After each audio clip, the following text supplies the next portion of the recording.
Hi hello నమస్తే welcome back to my channel MMV Telugu channel. Hello my dear lovely family members and friends, మీరందరూ ఎలా ఉన్నారు? నేను చాలా బాగున్నాను.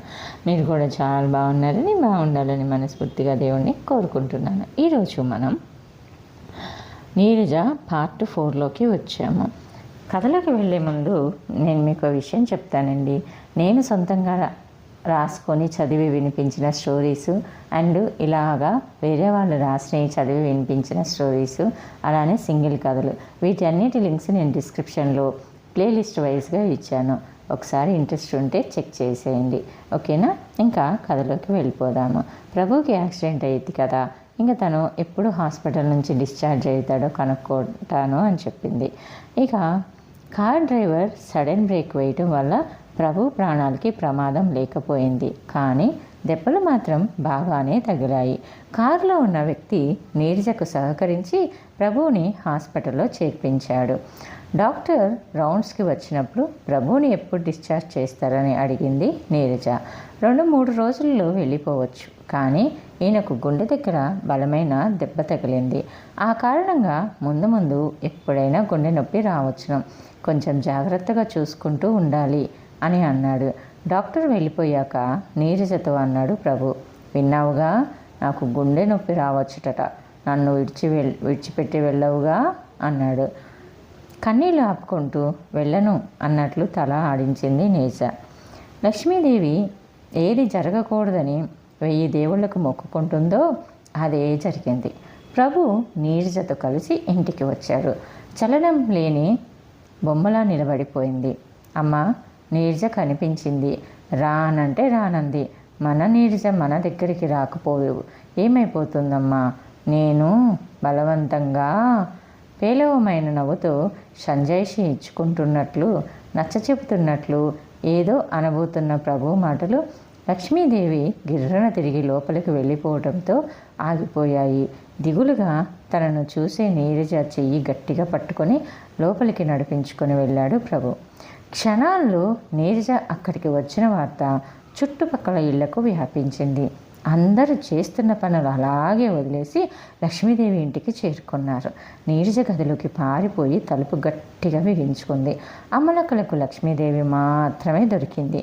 ఇదేమిటి లక్ష్మీదేవి, ఇంత బతికి దాన్ని కోడలుగా తెచ్చుకుంటున్నావా? ఇంకా ఈ ఇంటి పరువు ప్రతిష్టల సంగతి సరేలే, ముందు ప్రాణమానాల సంగతి ఆలోచించుకోండి. దానికోసం ఆ గూండాలు ఇంటి మీద కూడా పడితే మీ గత ఏమిటి? ఎందుకైనా మంచిది దాన్ని నీ కొడుకు గదిలోకి రానియకు. ఇంకా నయ్యం, ఇప్పుడు అది ఉన్నది ఎక్కడ అనుకుంటున్నావు? ఏమిటి, ఇంకా పెళ్ళి కాకుండానే ఇద్దరు ఒక గదిలో ఉంటున్నారా? సరేలే, దానికి పెళ్ళి కార్యం ఈ తతంగాలన్నీ తక్కువయ్యాయా? అన్నీ వింటూ శిలలా కూర్చుంది లక్ష్మీదేవి. వచ్చిన వాళ్ళకి ఎవరికి సమాధానంగా లేదు. అయ్యో లక్ష్మీదేవి, నీ బతుకు ఇంతకు దిగజారిందే తల్లి అంటూ లక్ష్మీదేవిని కౌగులించుకొని బావురు మంది ఒక ఆవిడ. లక్ష్మీదేవి అతి ప్రయత్నం మీద ఆ కౌగిలి వదిలించుకొని కాస్త దూరంగా జరిగి కూర్చుంది. పర్వాలేదులే, ఇప్పుడేదో మోజులో దాన్ని తీసుకొచ్చాడే కానీ ఆ మోజు నిలుస్తుందా పాడ? 4 రోజులు పోతే తను చేసిన దానికి తానే పశ్చాత్తాపడి దాని దారిన దాన్ని పంపించేస్తాడు. అప్పుడు లక్షణంగా మరో సంబంధం చూసి పెళ్లి చేయవచ్చు. ఆశాభావం వ్యక్తం చేస్తూ ఓదార్పుగా అంది మరొక వ్యక్తి. లక్ష్మీదేవి దగ్గర నుంచి తగినంత ప్రోత్సాహం రాకపోవడంతో విసిగి వెళ్ళిపోయారు అమ్మలక్కలు. నీరజ ఆపు చేస్తుంటే బలవంతాన నిగ్రహించుకుంటూ లోపల కూర్చున్న ప్రభు విసురుగా బయటికి వచ్చాడు. తల్లి ముఖం చూడగానే అతని విసురంతా ఎక్కడిదక్కడ ఎగిరిపోయింది. ఎంతగానో కుమిలిపోతూ దానిని అణుచుకునే ప్రయత్నం లక్ష్మీదేవి ముఖంలో స్పష్టంగా కనిపిస్తుంది. ఎన్నెన్నో అందామని వచ్చిన ప్రభువు కొంతసేపటి వరకు మాట్లాడలేకపోయాడు. వాళ్ళందరినీ పొమ్మనకపోయావా అమ్మా అన్నాడు. పొమ్మనను, నీకు పుణ్యం ఉంటుంది, నువ్వు పొమ్మని అనకు. అలా వాగుతుంటే అని అన్నాడు. పర్వాలేదు, ఎన్ని సాధింపులైనా భరిస్తూ సమాజంలో ఉండటమే సుఖం. సమాజానికి వెలువడి బ్రతకలేము. నువ్వు చేసే పనుల ఫలితాన్ని నీ ముందు తరంలో తల్లిదండ్రులు నీ తర్వాతి తరంలో సంతానము అనుభవించక తప్పదు అని అంది లక్ష్మీదేవి.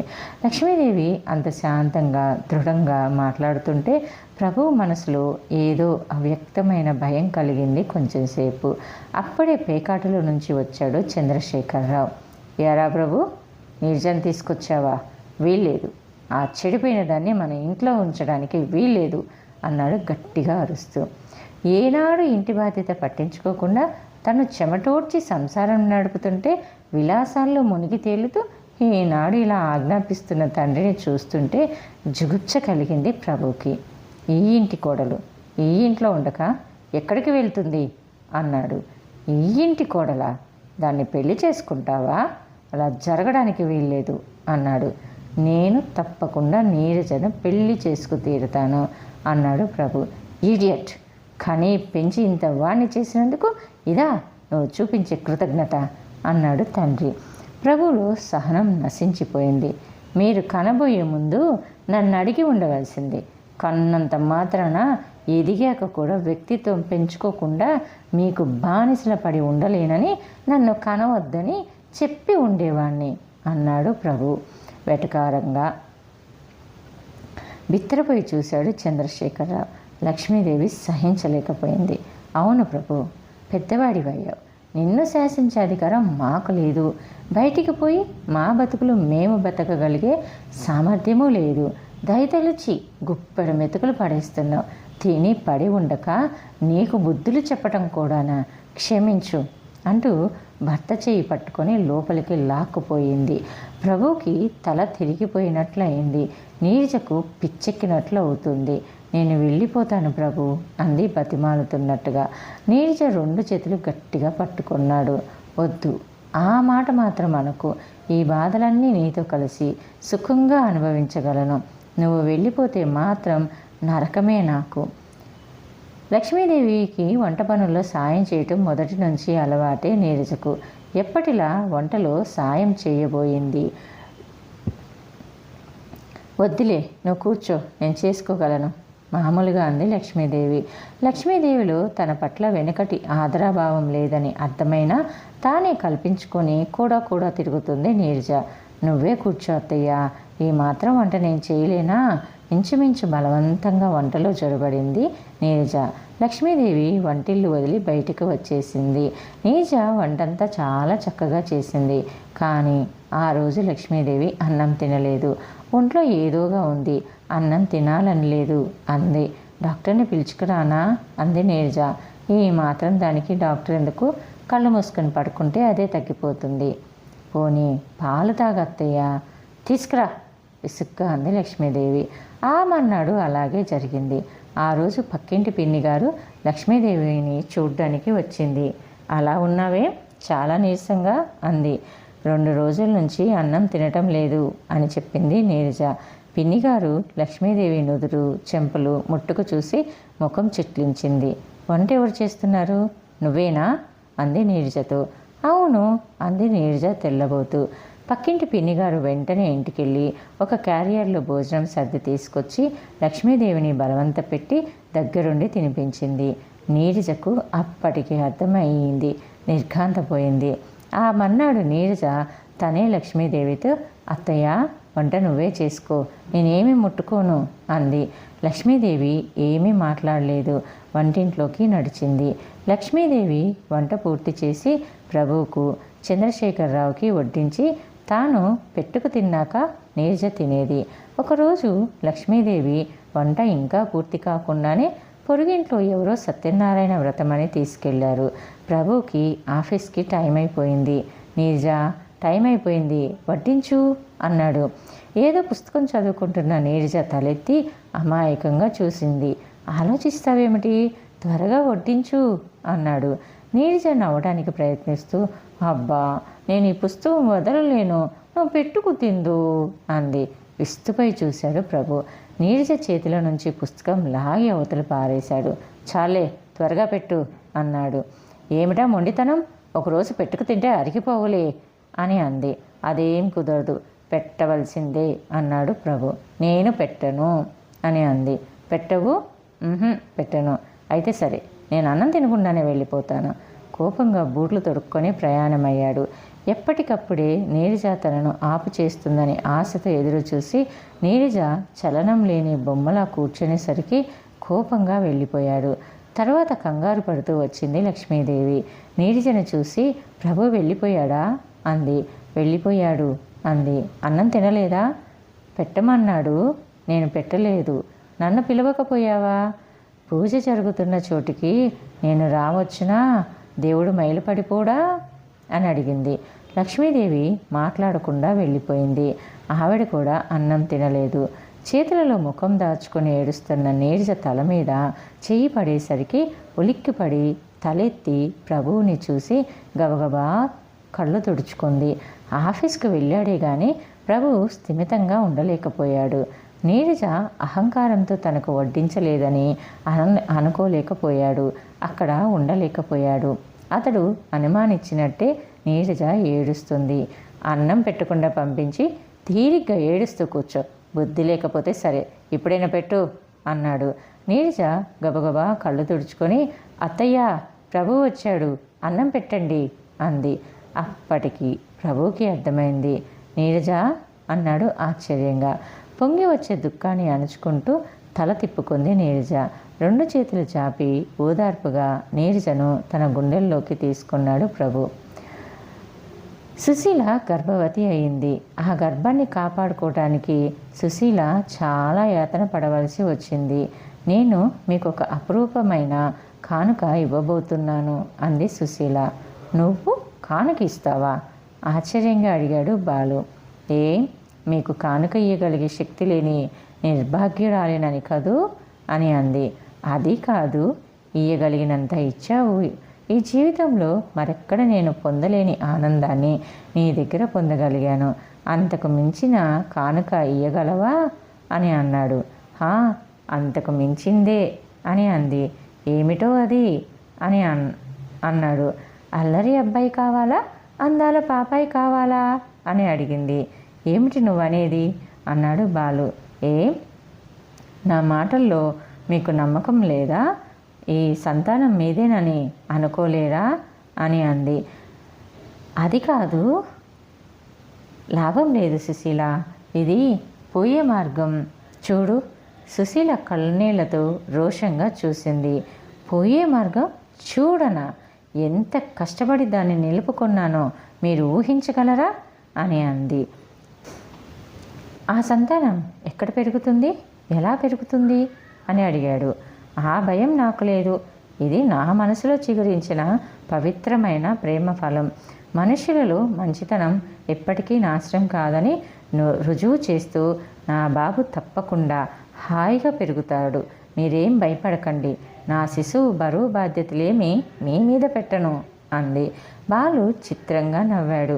పిచ్చి సుసి అన్నాడు జాలి పడుతున్నట్లు. ఆ క్షణంలో సుశీల ముఖం చూస్తుంటే బాలు మనసులో మమత పొంగి వచ్చింది. ఇలాంటి సమయంలో ఆడవాళ్ళ మనసులో ఏవేవో కోరికలు ఉంటాయని అంటారు. నీకేం కావాలో అడుగు అని అన్నాడు. అనవసరంగా ఆశ పెట్టకండి, నా కోరికలు మీరు తీర్చలేరు అని అంది. ఈ బాలు సంగతి నీకు అర్థం కావటం లేదు, అడిగి చూడు అన్నాడు. సరే, అడిగేస్తున్నాను. నన్ను ఒక్కరోజు, ఒక్క గంట ఎక్కడికైనా బయటికి తీసుకెళ్ళండి అంది సుశీల. నివ్వెరపోయి చూశాడు బాలు. చూశారా, అప్పుడే ఎలాగో అయిపోయారు అని అంది. అది కాదు, ఇలాంటి కోరిక. భయపడకండి, ఏ విధంగానూ మిమ్మల్ని బంధించడం. ఎప్పుడు ఇలా ఈ మారుమూల గదిలో మీతో గడపడం నాకు ఎలానో ఉంది. విశాలమైన ప్రకృతి వడిలో మీ దాన్నిగా స్వేచ్ఛగా ఒక్క క్షణం ఊపిరి తీసుకోవాలని ఉంది అని అంది. ఆర్తితో అంటున్న సుశీల చెయ్యి ఆప్యాయంగా తన చేతిలోకి తీసుకున్నాడు బాలు. తప్పకుండా తీసుకెళ్తాను అన్నాడు. సుశీల కళ్ళు మెరిశాయి. సుశీలను బయటికి తీసుకెళ్తానని రాజేశ్వరితో చెప్పాడు బాలు. రాజేశ్వరి ఎంత మాత్రం ఒప్పుకోలేదు. బాలు ఎంత ఇస్తానన్నా ఒప్పుకోలేదు. నేను సుశీలను తీసుకువెళ్తాను, ఏం చేస్తారో చేసుకోండి మొండిగా అని సుశీల చెయ్యి పుచ్చుకొని తీసుకువచ్చాడు బాలు. వీధి గుమ్మానికి అడ్డుగా యమభటుడిలా నుంచున్నాడు ఆ బ్రూతల్ని కాపలా కాసే గుండా. బాలు ఆగిపోయాడు. రాజేశ్వరి వెక్కిరింతగా నవ్వి తీసుకువెళ్ళండి అంది. బాలు విచిత్రంగా ఈల వేశాడు. మరుక్షణం ఎక్కడి నుంచి వచ్చారో, ఎలా వచ్చారో 4 మనుషుల చేతిలో పిస్టల్తో సహా అక్కడ హాజరయ్యారు. బాలు రాజేశ్వరిని చూశాడు. ఇప్పుడు చెప్పండి, తీసుకువెళ్ళనా, ఇంకేమైనా అభ్యంతరాలా అని అడిగాడు. రాజేశ్వరి ముఖం పాలిపోయింది. బాలుని దయ్యాన్ని చూసినట్లు చూస్తూ అస్పష్టంగా ఏదో గొనిగింది. బాలు సుశీలను చూసి రా అన్నాడు. సుశీల ముఖం రాజేశ్వరి ముఖాన్ని మించి పాలిపోయింది. అప్రయత్నంగా ఒక్క అడుగు వెనక్కి వేసింది. ఓ సరే, ఇప్పుడు నేనెవరో తెలిసిపోయింది కదా. నీకు ఇష్టం లేకపోతే రానక్కర్లేదు. ఎలాంటి పరిస్థితుల్లోనూ నేను ఎవరికీ తెలియనివ్వను. నీకోసమే ఇంత సాహసం చేశాను. లోపలికి వెళ్ళిపోతావా అని అడిగాడు. లేదు, మీతో వస్తాను అంది సుశీల. సుశీల ముందుకు నడిచి బాలు చేతిలో చెయ్యి వేసింది. బాలు తిన్నగా హోటల్కి తీసుకువెళ్ళాడు. మళ్ళీ ఇక్కడికా అంది సుశీల చిరాగ్గా. ఇక్కడ మనం ఉండేది కొన్ని గంటలే. నువ్వు తయారవడానికి ముందు ఏదెలా జరుగుతుందో చెప్పలేను. కానీ ఇవాళ ఒక్కరోజు డబ్బు వల్ల లభ్యమయ్యే అన్ని రకాల ఆనందాలు నీకు రుచి చూపించగలను అన్నాడు. బాలు వెళ్ళిన కొన్ని నిమిషాల్లోనే బట్టలు, వాటికి సరిపోయే నగలు తీసుకొని వచ్చాడు. త్వరగా అలంకరించుకో, గొప్పింటి పిల్లలాగా ఉండాలి. బాలు తెచ్చిన చీర ఎంతో బాగుంది. ఆకుపచ్చ రంగు మీద జరీ పూలు, పచ్చలు, ముత్యాలు పొదిగిన దుద్దులు, నెక్లెస్, ఉంగరం, ఆకుపచ్చ బొట్టు కూడా చూసి ఎంత తెలుసు అని నవ్వుకుంది సుశీల. శ్రద్ధగా అలంకరించుకుంది. పై అలంకరణ కంటే మనసు నిండిన తృప్తి ఎక్కువగా మెరుస్తోంది సుశీల ముఖంలో. సుశీల ముఖంలో ఆ ఆనందం అర్థం చేసుకొని లోపల నిట్టూర్చాడు బాలు. సుశీలను తీసుకొని పెద్ద పెద్ద హోటళ్లకు, షాపులకు తిరిగాడు బాలు. ప్రతి చోట బాలుకు, అతనితో పాటు తనకు జరుగుతున్న మర్యాదలకు, సత్కారాలకు నివ్వెరపోసాగింది సుశీల. బాలు లోపల నవ్వుకున్నాడు. సుశీలను కాన్వెంట్కు తీసుకువెళ్ళాడు. సిస్టర్ ఎంతో సంభ్రమంగా, ఆదరంగా ఆహ్వానించింది. ఈవిడ మీ అని ఆగిపోయింది. భార్య టక్కున చెప్పాడు బాలు. సుశీల బాలు ముఖంలోకి చూసి తలదించుకుంది. అలాగే అనుకున్నాను. ఇంతమంది అనాథ శిశువులకు అండగా నిలబడుతున్నారు. మీ బాబు తప్పకుండా చాలా గొప్పవాడవుతాడు అని అంది. సుశీల అప్రయత్నంగా 2 చేతులు జోడించింది. సిస్టర్ అప్రతిభురాలైపోయింది. సుశీల గర్వంగా నవ్వినా, సిగ్గుగా తల వంచుకున్న ఆవిడ అర్థం చేసుకోగలిగేది ఇలా చేతులు జోడించటం. గొప్పవాళ్ళల్లో ఇంత నిరాడంబరంగా, ఇంత మంచిగా ఉండేవాళ్లను ఎక్కడా చూడలేదు అంది. డబ్బున్నంత మాత్రాన గొప్పవాళ్ళు కారు సిస్టర్. నిజానికి మీకంటే గొప్పవాళ్ళు ఎక్కువ మంది ఉండరు. మరింత ఆశ్చర్యపోయింది సిస్టర్. బాలు వైపు తిరిగి నవ్వుతూ, ఇన్నాళ్ళు మీరే మంచివారే అనుకునేదాన్ని. మీ శ్రీమతి అన్ని విధాలా మిమ్మల్ని మించిపోయారు. ఇలాంటి సంస్కారం, సహృదయం ఎక్కడా చూడలేదు. మీరిద్దరూ చాలా అదృష్టవంతులు అని అంది. తర్వాత ఏం జరిగింది అనేది తెలుసుకోవాలి అని అనుకుంటున్నారా? అయితే నెక్స్ట్ ఎపిసోడ్ వరకు వెయిట్ చేయండి.